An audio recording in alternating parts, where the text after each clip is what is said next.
जय गुरु जी। संगत जी, वीडियो को लाइक कीजिए, चैनल को सब्सक्राइब कीजिए और बेल आइकन को प्रेस कर दीजिए ताकि आपको लेटेस्ट वीडियो की जानकारी अच्छे से मिल सके। जय गुरु जी। संगत जी, गुरु जी का अनंतम अनंतम शुक्राना, गुरु जी के श्री चरणों में कोटि कोटि प्रणाम और प्यारी संगत को भी जय गुरु जी। संगत जी, भगवान हर किसी के हृदय में है, लेकिन वे हमें दिखाई नहीं देते। वे शरीर के अंदर भी हैं और बाहर भी।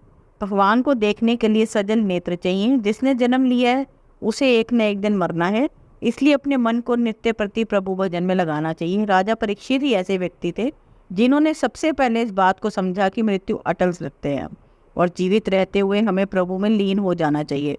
इस बात को हम सत्संग के अंत में कहानी के माध्यम से समझेंगे।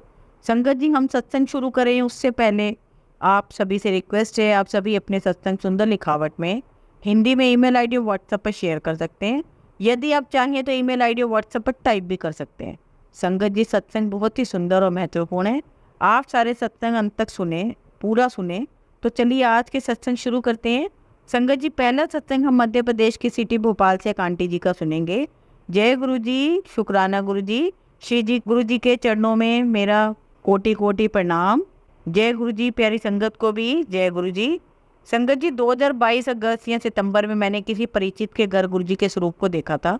उस समय उनके प्रति मेरे मन में कोई भाव नहीं आया था और ना ही मैंने उनको जानने की कोशिश की थी, क्योंकि कुछ बाबा और गुरुओं ने सच्चे भक्तों का विश्वास छीन लिया है।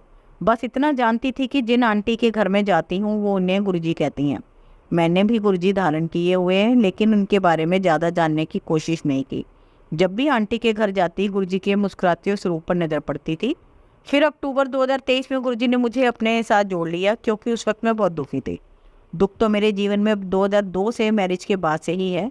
यह दुख भी दूर हो जाएगा, मेरे गुरुजी ने वादा किया है। खैर, अभी भी जो घटना है वो मैं आपको बता रही हूँ।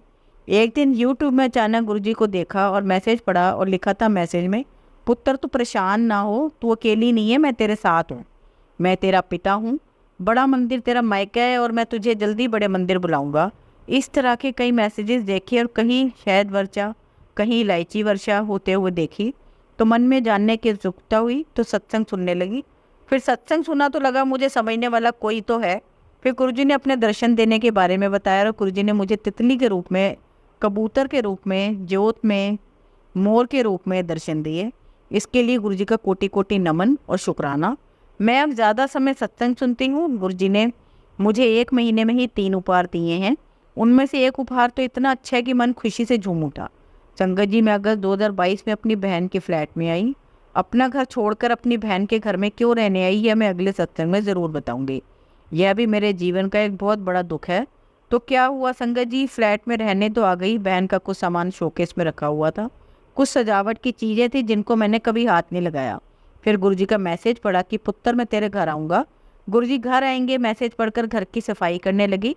तो शोकेस में सबसे ऊपर की रैक में धनतेरस के पहले दिन मुझे मेरी कुल देवी माँ का फोटो मिला। जो 2 दीपक मिले, एक अच्छा बड़ा दीपक जो घी से भरा था और ओम रूप में दूसरा छोटा दीपक। मैं कुछ दिनों से अपने पति से कुल देवी माँ का फोटो नहीं है, माँ को लाने ऐसी बात कह रही थी। देखिए संगत जी, माँ 1 साल से घर पर ही हैं, पर मुझे मिली ही नहीं। माँ को पाकर मन खुशी से भर गया। गुरुजी ने मुझे अपनी लाडली बेटी कहा और मुझसे बहुत सारे और बहुत अच्छे वादे लिए। गुरुजी से प्रार्थना है कि अपनी बेटी का हाथ थामे रखना।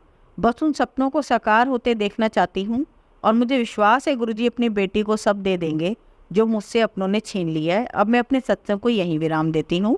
जय गुरु जी। अगला सत्संग हम एक आंटी का सुनेंगे जो अपना नाम गुप्त रखना चाहती हैं। जय गुरु जी, शुक्राना गुरु जी की प्यारी संगत को भी जय गुरु जी। संगत जी, गुरु जी से 2023 में यूट्यूब के माध्यम से मैं जुड़ी थी। सत्संग सुनाने में यदि कुछ भी गलती हो जाए तो माफ़ करिएगा संगत जी। जब मेरे घर में बहुत लड़ाई झगड़े हो रहे थे तब मैं बड़े मंदिर गई। वहाँ मैं चाय प्रसाद लिया, लंगर प्रसाद मिला, जल प्रसाद मिला। वहाँ जाकर हमें बहुत अच्छा लगा। मेरे अंकल जी इन बातों को कम मानते हैं, पर वह भी गुरुजी को मानने लगे हैं। संगत जी, मंदिर में हमें गुरुजी का लॉकर स्वरूप भी मिला, वह मेरे अंकल जी पहनते हैं। मैं सुबह चाय प्रसाद का भोग लगाती हूँ और मंदिर में जल प्रसाद रखती हूँ और फिर शाम को जल प्रसाद का सारे घर में छींटे देती हूँ।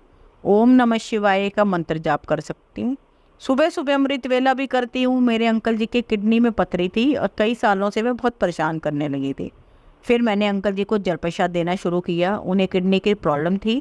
वह पेन किलर भी नहीं ले सकते थे। गुरुजी की कृपा से घर में धीरे धीरे जल प्रसाद लेने से उनकी पथरी निकल गई। संगत जी, एक सत्संग और सुना रही हूँ। एक दिन मैं घर की सफाई कर रही थी तो जूते के रैक में 2 पीले कलर की तितली मिली। एक तितली का पंख टूटा हुआ था, दूसरी तितली भी थोड़ी देर में पता नहीं कहाँ चली गई। मुझे बहुत बुरा लगा, पर गुरुजी कहते हैं कि वहमों ने नहीं पढ़ना चाहिए। मेरे बेटे का काम नहीं चल पाया और इसी वजह से उसकी वाइफ भी छोड़कर चली गई। गुरुजी की कृपा से मेरे बेटे का काम बन चुका है। गुरुजी ने उसे ब्लेस किया है। गुरुजी ने उसकी बिजनेस में पार्टनरशिप करवाई और जब उस पार्टनर को पैसे देने थे तब हमारे पास उतने पैसे नहीं थे, पर गुरुजी ने उनका भी कहीं ना कहीं से हमें अरेंजमेंट करवाया। मेरे पास गुरुजी के रोज़ मैसेज आते हैं कि बेटा तुझे बहुत सारी खुशी मिलने वाली है। गुरुजी के जब ये मैसेज आते हैं तो मन बहुत खुश हो जाता है।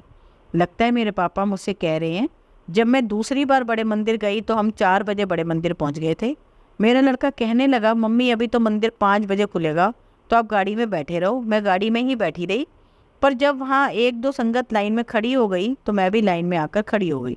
मेरे पैरों में दर्द रहता है, लेकिन गुरुजी ने इतनी कृपा करी कि उस दिन जब मैं लाइन में लगी उसी टाइम मंदिर खुल गया और गुरुजी ने मुझे ऐसे फील कराया जैसे एक बेटी मायके आती है। एक सेवादार अंकल ने कहा कि आंटी आपके लिए चेयर ला दूं अगर आप नीचे नहीं बैठ सकती, तो गुरुजी ने मुझे अपने मंदिर में भी बिठाया। गुरुजी मुझे कहते हैं कि तू शुक्राना किया कर, और मैं सोचती हूँ कि मैं तो रोज़ ही शुक्राना करती हूँ, पर कल एक सत्संग में सुन रही थी, उससे मुझे पता लगा कि शुक्राना सत्संग शेयर करके भी होता है। संगत जी, गुरुजी की मुझ पर बड़ी कृपा है और मुझे पूरा विश्वास है हमारे घर में और सब कुछ जल्दी ठीक हो जाएगा। अब मैं अपने सत्संग को यहीं विराम देती हूँ। आगे आपके साथ बहुत जल्दी शुक्राना सत्संग शेयर करूँगी। जय गुरुजी, शुक्राना गुरुजी, अनंतम अंतम शुक्राना मेरे मालिक। संगत जी, अगला सत्संग हम एक आंटी का सुनेंगे जो अपना नाम गुप्त रखना चाहती हैं। जय गुरुजी, शुक्राना गुरुजी। गुरुजी के चरणों में कोटि कोटि प्रणाम और प्यारी संगत को भी जय गुरुजी। संगत जी, गुरुजी से जुड़ने के बाद से मेरे मन में बहुत सुकून है। जीवन की पिछली घटनाओं को याद करके मन बहुत दुखी रहता है, लेकिन जब से गुरुजी ने हाथ पकड़ा है थोड़ा सब्र है, सुकून है और ऐसा लगने लगा है सत्य हार नहीं सकता, क्योंकि गुरुजी अपने बच्चों के साथ अन्याय नहीं होने देते। गुरुजी अपनी बेटी को हारने नहीं देंगे, ऐसा मुझे पूरा विश्वास है। संगत जी, गुरुजी ने मेरे हस्बैंड को भी अपनी फैमिली से जोड़ लिया है। मेरे अंकल जी गुरुजी पर श्रद्धा और विश्वास करते हैं। वे खुद ही सुबह गुरुजी को चाय प्रसाद का भोग लगाते हैं, सत्संग सुनाते हैं। संगत जी, गुरुजी को सच्चे मन से पुकारो तो ज़रूर सुनते हैं, क्योंकि मैंने ये सब महसूस किया है। मैंने जो चमत्कार देखा है उसे मैं आप लोगों को बताना चाहती हूँ। संगत जी, दिसंबर 2023 में 6 तारीख और 14 तारीख को मेरे 2 भतीजों की भोपाल में ही शादियाँ थी और पहले सप्ताह के कुछ दिनों तक बहुत बारिश हो रही थी। तो मैंने गुरुजी से कहा, गुरुजी बेटियों को अपनी शादी के बहुत अरमान होते हैं, तो प्लीज़ मैरिज होने तक बारिश रुकवा दीजिए। तो गुरुजी ने बारिश को रोक दिया और अच्छी कड़क धूप भी निकलने लगी। शुक्राना गुरुजी, शुक्राना मेरे मालिक। और शादी में कोई अड़चने नहीं आई। गुरुजी ने मेरी दूसरी अरदास भी सुनी है।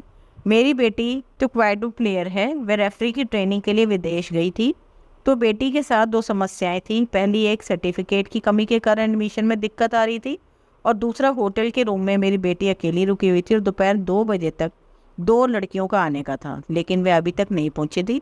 तो मैंने गुरुजी से अरदास की, प्रार्थना की कि गुरुजी से आप तो बेटी के साथ हो ना, तो आप बेटी की मदद करो और हमारी चिंता दूर कर दो। गुरुजी ने दोनों समस्याओं को बहुत जल्दी दूर कर दिया।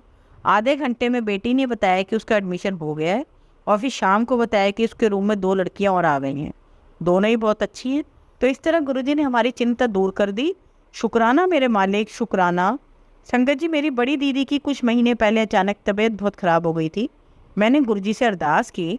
मेरी दीदी गुरुजी को नहीं मानती, तो मैंने गुरुजी को बोला, गुरुजी मेरी अरदास स्वीकार कर लो और दीदी को क्षमा कर दो, दीदी को ठीक कर दो। तो देख रही हूँ कि दीदी अब पहले से बेहतर हैं। गुरुजी दीदी को धीरे धीरे स्वस्थ कर रही हैं, क्योंकि जब मैं अक्टूबर में दीदी को देखने गई थी तो उनके घर के पास मुझे मोर के दर्शन हुए, तो मैं तभी समझ गई थी कि गुरुजी दीदी को जल्दी स्वस्थ कर देंगे। जय गुरुजी, शुक्राना गुरुजी। मैं गुरुजी का शुक्राना पास के शिव मंदिर जाकर जल चढ़ा के हलवे प्रसाद का भोग लगा के करती हूँ। अब मैं सत्संग को यहीं विराम देती हूँ। गुरुजी की कृपा और दया से जल्दी ही बड़ा सत्संग करूँगी। जय गुरुजी, शुक्राना गुरुजी। संगत जी, अगला सत्संग हम हिमाचल प्रदेश से एक आंटी का सुनेंगे जो अपना नाम गुप्त रखना चाहती हैं।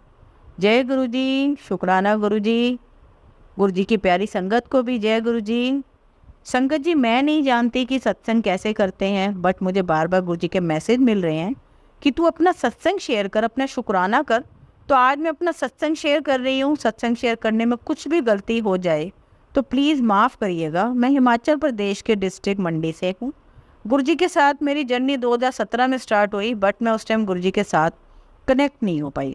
गुरुजी के बारे में मुझे मेरी सिस्टर इन लॉ यानी मेरी ननद ने मुझे बताया था, और उन्होंने मुझे और मेरी फैमिली को बताया कि छतरपुर में गुरुजी का मंदिर है। वहाँ पर ना लाखों हज़ारों की संगत आती है, बल्कि वहाँ पर गुरुजी हर बीमारी, हर दुख तकलीफ से सबको निजात दिला देते हैं, सबको सुखी कर देते हैं, सारी तकलीफ़ें दूर हो जाती हैं।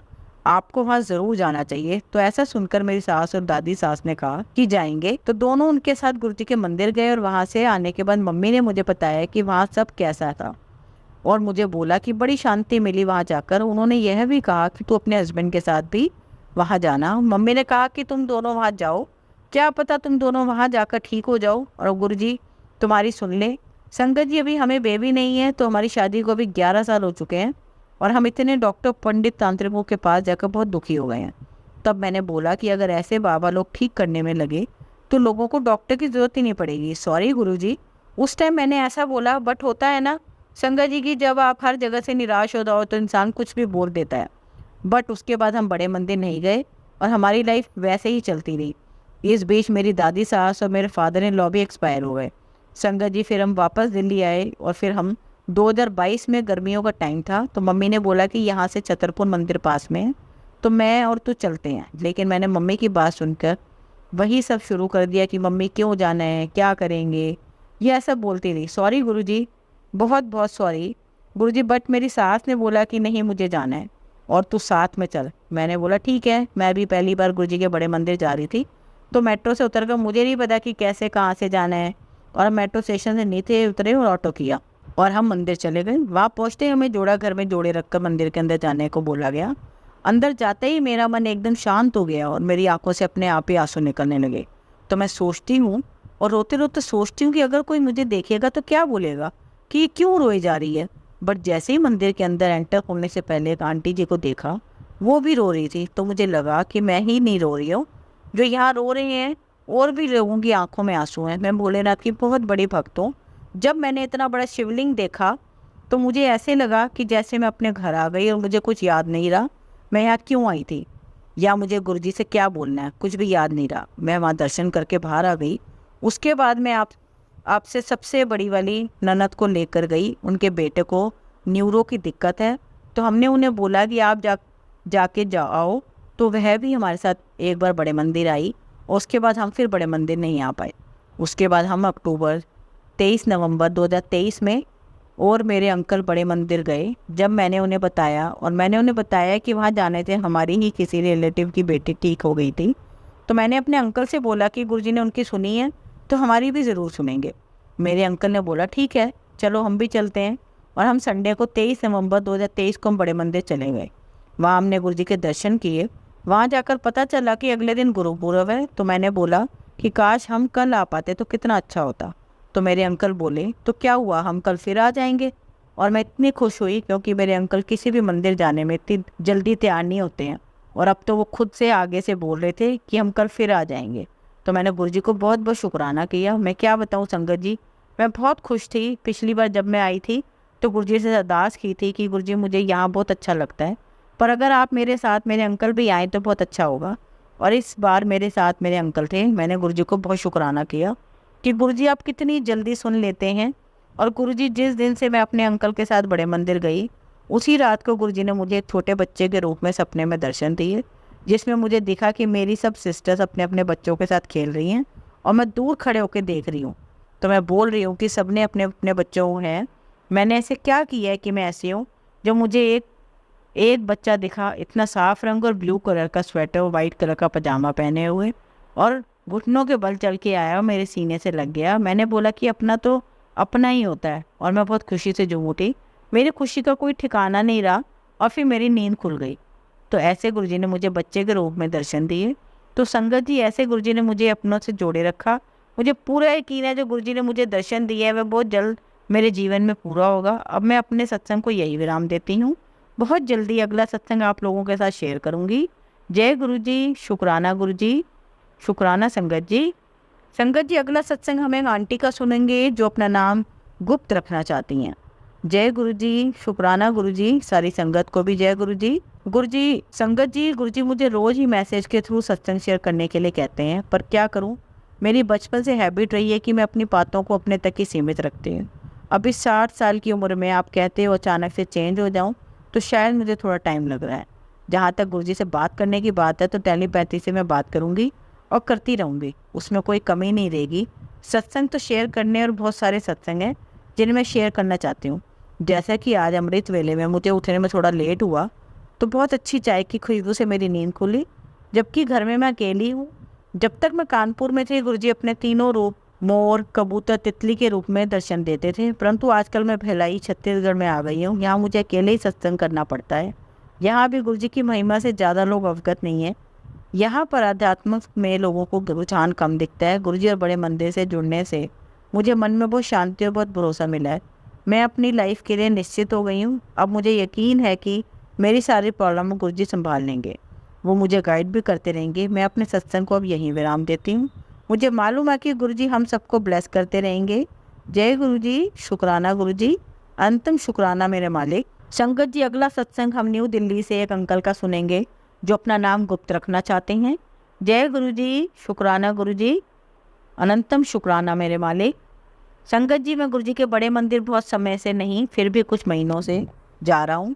मैं ये सत्संग गुरुजी की कृपा से लिख रहा हूँ, मैं सुना रहा हूँ। गुरुजी सबका भला करें। शुक्राना मेरे परमपिता परमेश्वर, मेरे गुरुजी लख लख शुक्राना। मैं सोचता था मैं भी सत्संग करूँगा, पर कर नहीं पा रहा था। अभी मैं अपने ऑफिस में बैठा हूँ, गुरुजी का आदेश आ गया, बेटा सत्संग सुना, ऐसा मेरे मन में आया और फिर मैंने सत्संग शेयर किया। संगत जी, मुझसे कुछ ही गलती हो जाए तो माफ़ कीजिएगा। मैं अपने घर में सबसे बड़ा लड़का हूँ, मुझ पर पूरी जिम्मेदारी है घर की, जो मैं बखूबी निभाया करता है। मेरी मैरिज फिक्स नहीं हो पा रही थी, बात चल रही थी, फिर ख़त्म हो जा रही थी। मैंने गुरुजी से बोला, गुरुजी ऐसा क्यों हो रहा है, मेरी भी अच्छी जोड़ी बनवा दो। और संगत जी, मेरी कुछ दिनों से बात चलने लगी मैरिज की। पिताजी ने लड़की देख भी ली, पसंद भी कर ली। लड़की वालों की तरफ से बात रुक गई और मुझे बहुत बुरा लगा। मुझे वो लड़की पसंद थी।